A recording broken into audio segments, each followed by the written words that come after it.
Tunakushukuru wewe Bwana Mungu Mwenyezi, uliyeko na uliyekuwako.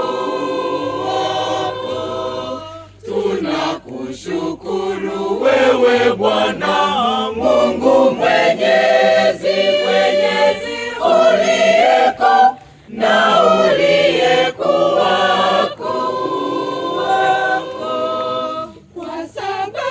Kwa sababu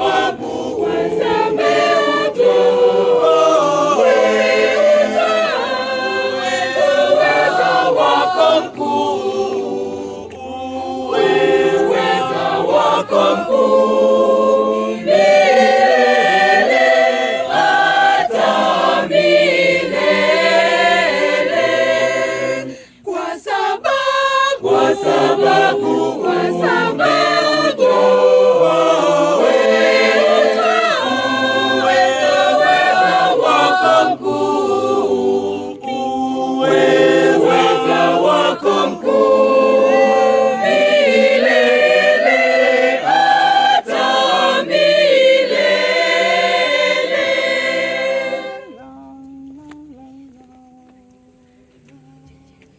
sasa kumekuwa wokovu na nguvu na ufalme wa Mungu wetu na mamlaka ya Kristo wake.